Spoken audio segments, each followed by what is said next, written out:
हमारे नबी सल्लल्लाहु अलैहि वसल्लम के पास एक सहाबी आए भीख मांगने के लिए, सही हदीस है। लोगों को वो हदीसें तो याद होती हैं जिसमें सदक़े की तरगीब है, वो भी हदीसें याद रखनी चाहिए। सदका करना चाहिए, स्टाइल ये होना चाहिए, अंदाज ये होना चाहिए जो मैं आपको बता रहा हूं। सहाबी आए, अंसारी सहाबी, अर्ज किया या रसूल अल्लाह, घर में क्या है?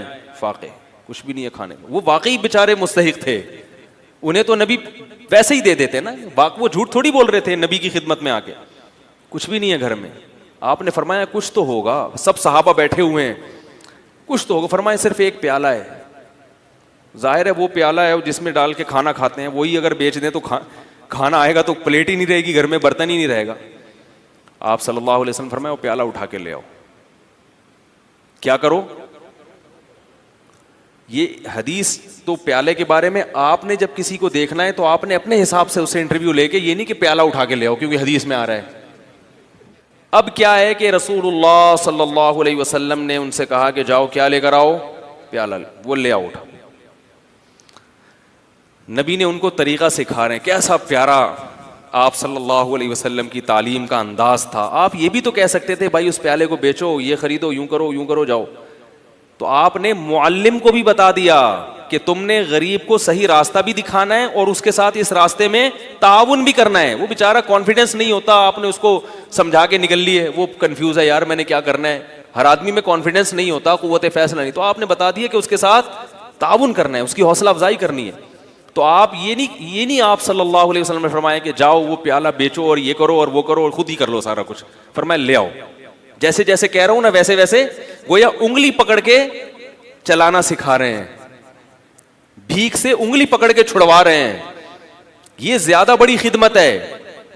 अगर आप सल्लल्लाहु अलैहि वसल्लम उन सहाबी को खाना दे देते, सदका दे देते, अगले दिन फिर आ जाते, वो अगले दिन फिर आ जाते, वो तो खाओ खत्म।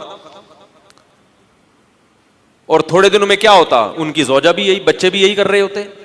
ये भीख ऐसी बीमारी है जो नस्लों में चलती है। खानदानी भिखारी होते हैं बाज लोग, अरे हमारे अब्बा भी यही काम करते थे ठीक है ना। तो नबी सल्लल्लाहु अलैहि वसल्लम ने फरमाया जाओ प्याला उठा के ले आओ। वो साहबी परेशान है, क्या होगा भाई? ठीक है, नबी ने कहा है ले आए। आप सल्लल्लाहु अलैहि वसल्लम ने फरमाया इसे कौन खरीदेगा? हर चीज का कोई ना कोई तलबगार होता है। एक सहाबी ने फरमाया 1 दिरहम में ये मुझे दे दें। आपने फरमाया इससे ज्यादा में कौन खरीदेगा? भाई अब बिजनेस का तो उसूल है ना, सरमाया चाहिए तो जितना ज्यादा सरमाया ले सकते हो। अरे यार भाई बिजनेस का तो उसूल है, हलाल सरमाया है। तभी ये याद रखो इस्लाम ने किसी चीज की कीमत मुतय्यन नहीं की है। नबी ने फरमाया दाउन नास, लोगों को अपने हाल पे छोड़ दो, कीमतें मुतय्यन मत करो। इन्नल्लाह हुवल मुसअ्इर, अल्लाह चीजों की कीमतें खुद मुतय्यन करता है। जिस चीज की कीमत अल्लाह ने बढ़ानी होती है मार्केट से शार्ट कर देगा उसको, जिस चीज की कीमत अल्लाह ने घटानी होती है मार्केट में अल्लाह उसको वाफर मिकदार में फेंक देते हैं।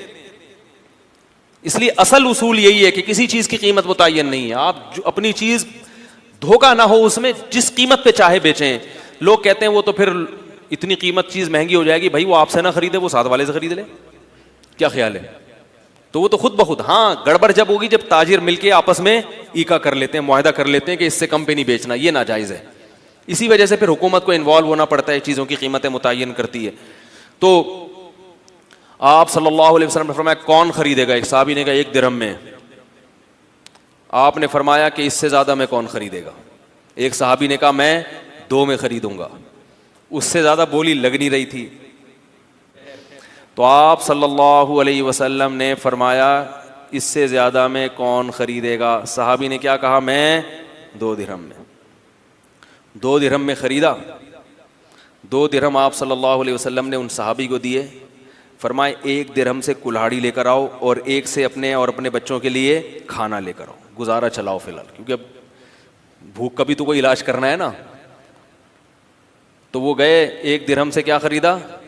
गुजारे लायक। ये नहीं कि पिज़्ज़ा लेके जा रहे हैं। आज ये भी होता है, अपनी हरकतें ठीक नहीं है, इतनी अर्निंग नहीं है जितना घर में खर्चा शुरू कर दिया और कह रहे हैं खर्चे ही नहीं पूरे हो रहे, खर्चे ही नहीं पूरे। और कहाँ से पूरे होंगे भाई आपके? आपकी औकात दुकान आपकी पकौड़ों की है और बातें क्या कर रहे हो, करोड़ों की बातें कर रहे हो। तो अपनी औकात देखकर अपने पांव फैलाओ ना। वो जो भी बेचारों को मिला होगा जौ की रोटी, भाई फिलहाल बेगम हज्जे हालात भी हो जाएंगे, अभी क्या करो, सब्र करो। मैं ये बात अर्ज कर रहा था कि आप सल्लल्लाहु अलैहि वसल्लम ने फरमाया कि जाओ क्या लेकर आओ, 1 दिरहम से अपने घर वालों के लिए खाना और 1 दिरहम से कुल्हाड़ी लेकर आओ। कुल्हाड़ी, अब ये भी नहीं आपने फरमाया कि जाओ कुल्हाड़ी लेके वहीं से जंगल में लेकर आओ, हौसला अफजाई कर रहे हैं, लाओ मेरे पास लाओ। वो लेकर आए, आप सल्लल्लाहु अलैहि वसल्लम ने उसमें दस्ते मुबारक को अपने हाथ से डाला उसमें, और वो कुल्हाड़ी उन सहाबी के हवाले की। फरमाए जाओ लकड़ियां, जंगल से लकड़ियां काटो और इनको बेचो। वो सहाबी 10-15 दिन के बाद आए और कहा कि या रसूल अल्लाह, मैं लकड़ियां काट के बेचता रहा और जाहिर है कुछ से खाना भी खरीदता रहा और कुछ को बचत भी करता रहा, मेरे पास 15 दिरहम इकट्ठे हो गए हैं। दिरहम बड़ी वैल्यू वाली चीज थी उस जमाने में। एक बर्तन 2 दिरहम का फरोख्त हुआ तो 15 दिरहम से 15 दिनों में वो कितने बर्तन खरीद सकते थे? उस जैसे 7 बर्तन खरीद सकते थे, और 7 बर्तन को मार्केट में फरोख्त करके 15 दूनी 30 दिरहम बना सकते हैं उसी वक्त। क्या समझाएं यार। तो मेरे भाई, गरीब के साथ ताउन का यही अंदाज होना चाहिए। हाँ, जो हर आदमी पर ये अप्लाई नहीं होता, बाज ऐसे होते हैं जो नहीं कर सकते, वो फिर एक अलग बात है, या कोई मजबूरी ऐसी आ गई कि वो रोजगार से भी उनका वो मसला हल नहीं होगा, एक अलग बात है। लेकिन आम तौर तरीका क्या होना चाहिए कि आप उसको कहें कि भाई मैं तुम्हें रक्षा खरीद के दे देता हूँ, ठीक है ना। रक्षे के पैसे अगर आपके पास नहीं है तो आप उसे कहें मैं किस्तों पे तुम्हें खरीद के दे देता हूँ, हर महीने सदक़े की रकम निकालता हूँ, तो मैं रक्षा उठा लो मार्केट से और रक्षा लेकर चलते हुए बाजार में नजर आओ, उससे कमाओ, अपना प्रॉफिट निकालो और रक्षे की किस्त मुझे दे दो, ताकि मैं वो किस्त वक्त पे जमा करा दूं। जो कैश अमाउंट चाहिए वो मैं तुम्हें दे रहा हूं, वो तुम्हारे पास नहीं है।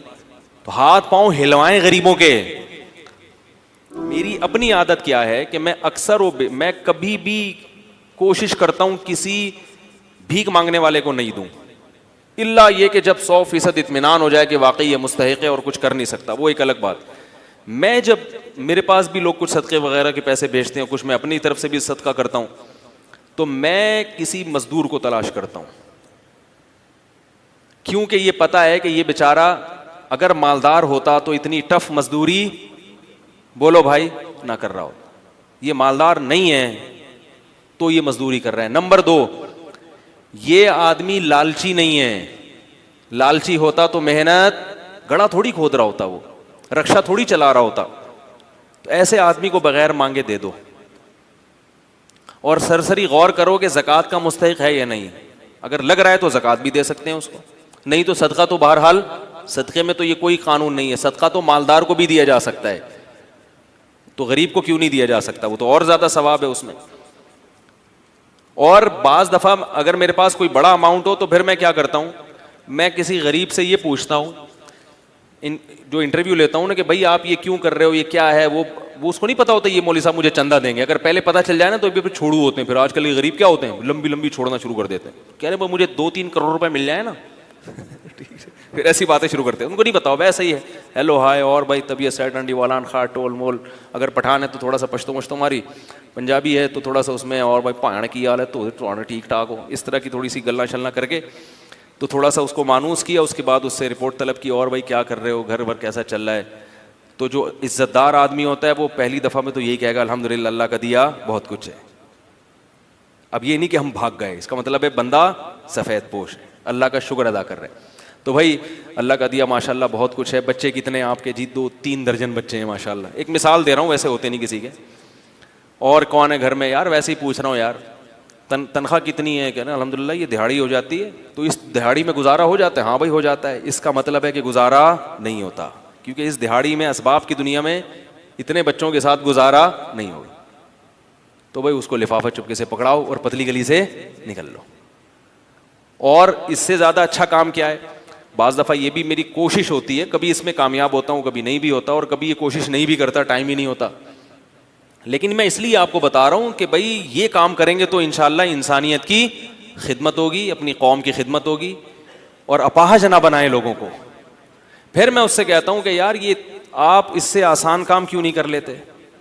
या कोई वाकई बेरोजगार है, वो भी ऐसा भी हुआ है, भिखारी आया हट्टा कट्टा, मैंने कहा आप कुछ करते क्यों नहीं? कह रहे हैं यार आजकल रोजगार नहीं मिल रहा, मैं क्या करूं। मैंने कहा ठीक है आ जाओ, हमारी मस्जिद में काम हो रहा था, मैंने कहा यार ये सारा काम यहाँ निपटा दो, ये कर लो, ये गड्ढा आप खोद दो, आप मुझसे 100 रुपये मांग रहे हो, मैं आपको 2000 रुपये दे दूंगा एक दिन के, या 3000 रुपये दे दूंगा एक दिन की दिहाड़ी।